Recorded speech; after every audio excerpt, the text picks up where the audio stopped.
All right, we head back to the NBA. We got Antoine Walker with us. Twan, talking some Warriors, Mavs. Game 3, Dallas needed this one in the worst way, trying to avoid a 3-0 hole. We know no team's ever come back from one of those in the playoffs. Well, Luka did his part, 40 points, 11 boards. So did Steph, 31 for him. So did Andrew Wiggins, 27 for him, as Golden State now just one game away from the finals, one win away. Nick, of course, though, we got to start with you. How in the world did you get this one so wrong? Okay, well, let's just pause on me getting this wrong until the series is over.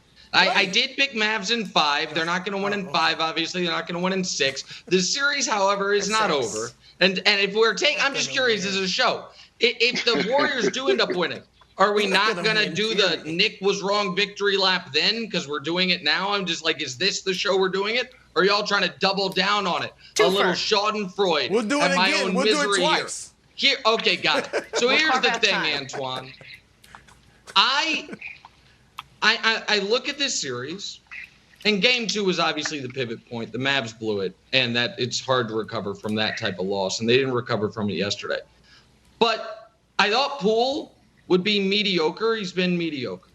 I thought Clay would not be very good. He hasn't been very good. Steph's been good, but he hasn't been amazing the way I said he would have to be in order for them to win the series. And Draymond, the best thing that happened to the Warriors in Game 2 was Draymond fouling out.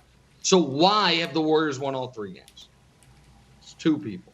Kevon Looney has been able to do what Rudy Gobert and DeAndre Ayton were not. Punish the Mavs for playing small. Punish the Mavs for going small and be able to kill them on the offensive glass and score efficiently. And then the one that really hurts me, because this is a guy that I've been critical of.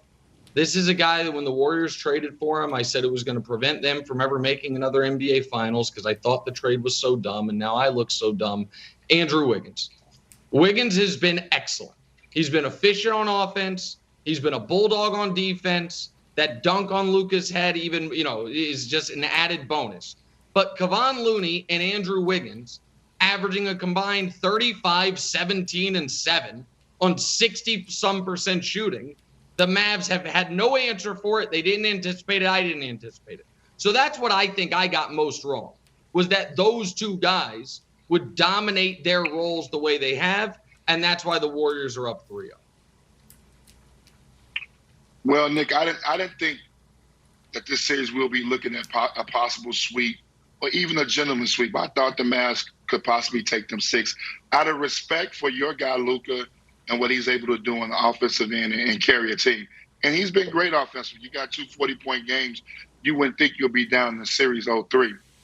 But it goes back to what I started with when I started talking about this series. It's about the others. I just don't trust those other guys in the Western Conference Finals to deliver for 4 wins. The Reggie Bullocks, the Finney Smiths, the Jalen Brunsons, the Spencer Dinwiddies. Those guys, I didn't believe can get it done consistently throughout this throughout the Western Conference Finals to be able to advance and get past a team like Golden State, who's going to be very disciplined, who plays together. You got 3 veteran guys who've been there and been in this position many of times. And it's coming out and it's showing right now. Got to give credit, obviously to Steve Kerr and forcing the Dallas Mavericks to stay small. And then Kevin Looney and obviously Andrew Wiggins, you got that right, have been terrific. Andrew Wiggins has given up 40-point games twice back-to-back. You'll think, man, he's getting killed in this series. But he's actually been great. Just forcing Luka into tough shots, not making it super easy for him, but making him work on the defensive end. And this is the question mark. We talk about the great players in the league, Nick. We talk about when you want to put Luka in that conversation with LeBron James, KD, Giannis, because he does not play both ends of the floor. And this is what's coming out. He had to play defense this series, and he hasn't done it. And it can be simple things, just blocking out. And obviously he puts so much energy and effort on the offensive end to create offense for those guys. That's what happens. And Golden State is the same team that we saw when they were on their great run. 25 to 30 assists, 6 to 7 guys in double figures. Steph Curry's been, even he hasn't been great, but he's been aggressive. He's not allowed getting off to bad shooting starts affect his play at all. you got to give him a lot of credit. He stayed aggressive throughout this whole playoff. So this is a tough matchup for him. The Mavs have learned a lot, and they'll be able to move on from this series and build going to the future. But this is a tough series for them. You broke it down well, Twan. And let me go back to Nick, because Nick is smart. Nick is like, you know what? Let me get out in front of this thing. I'll kill myself for doubting, for killing Andrew Wiggins before anyone else can kill me, all right? But I'm not letting you get off that easy, Nick, because you were completely down on Andrew Wiggins, and I was completely up on Andrew Wiggins. Because here's the thing about Andrew Wiggins. That a year ago. You did, and here's the thing about Wiggins. He has the talent. I think you would agree with me. The talent of a number one, the game of a number two, but the personality and demeanor and motor of a number 3 or 4. All right, so when he went to the Warriors, I agree. In Minnesota, he was disappointing, even though he averaged 20 points for 3 years. But when he went to the Warriors, and they've done a great job of this, I thought he would be perfect in the role of 3rd or 4th scorer. Now with Poole's emergence, he's the 4th scorer. And he can focus on defense. He's the 4th or 5th best player. Remember they did this with Andre Iguodala. Iguodala in Philadelphia early in his career, he was supposed to be the predecessor or the following Allen Iverson's footsteps and be the number one guy. And that wasn't the role for him. But when he went to teams, Denver, the Warriors, and became like a role player, he's been fantastic. And it's the same thing with Andrew Wiggins. And I'm not surprised to see him shining in this role because he can focus on defense. And then you have to pay so much attention, Wilds, to Steph and Clay and Jordan Poole that Wiggins can just do his thing offensively. His credit, he has improved his three-point shot. But Wiggins he's in the perfect role for himself in Golden State, Wilds.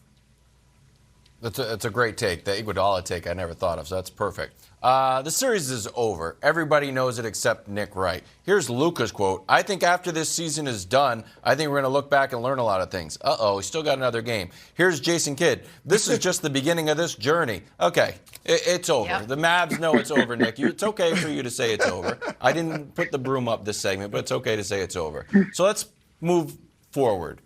What are the Mavs going to do? Because, Nick, you had what I'm referring to as a toothache of a take. And a toothache take is this. You know something is wrong. Something is wrong. Oh, what is that? Luka scoring too much? And then it just goes away. You're like, wow, looks like my toothache healed itself during the Suns series. And then all of a sudden you have a little bit of ice cream and it hits a nerve like, uh-oh, that is back in a bad way. Luka scored 40 points. Wilds. Luka scored 40 points, and their Mavs are now 2-6 in those games. Yes. Dusty made a beautiful graphic here that said out of the 71 guys who have scored 40 or more twice in the playoffs, Luka joined some great names. He's 2-6. Magic was 1-3. Duncan was 1-3. The thing is, they didn't do that all the time. That was an aberration of their game. Russ, a little more of his game, he's 3-4. So are you willing to say that this is still the right path for the Mavs, that Luka has to fill up the stat sheet and keep taking L's? Because keep taking L's. See, this I won't allow. I won't allow the revisionist history of Luka. The take was 2 weeks ago. When they're down 2-0 and they're going to get swept by the Suns and then gentlemen swept and then Drake swept, that Luka was actually part of the problem rather than the solution. And now, because they've lost 2 games where he has scored 40, where if you watch these games, I'm just curious, Wilds, when you watched either of these games, at any point while watching them, did you say, ooh, Luka's shooting too much? Or was Luka making amazing behind-the-head passes to open three-point shooters, and they were just missing it? When I say you're looking at it wrong, my point is this. Luka, the reason they have a losing record when Luka scores 40 plus. It's not because he scores 40 plus. It's because he takes on more of a scoring load when his teammates don't have it. His initial inclination, much like LeBron, is get other guys going. But if other guys won't get going, the only way to stay in the game is for him to score. And so it's much like Magic or Duncan on that list. Russ is a separate issue. Magic or Duncan were not guys that often would say, I must go get huge numbers. But in a playoff game, if their teammates didn't have it, they would try to carry the load there, usually in adverse circumstances. So a guy who's averaging 35 points on good efficiency and leading his team in rebounds and leading his team in assists and leading his team in steals is not the issue here. The issue is that Maxi Kleber is shooting 14% from three, and Reggie Bullock just went 0 for 10. Those guys are getting their shots. They're not making them. That's just not. You're not watching these games. I know you're not, and saying, "Oh, Luka's shooting the ball too much." I know that's not what you're doing. 2-6. It's not working. Well, it was another big night for Luka, but it was also another loss.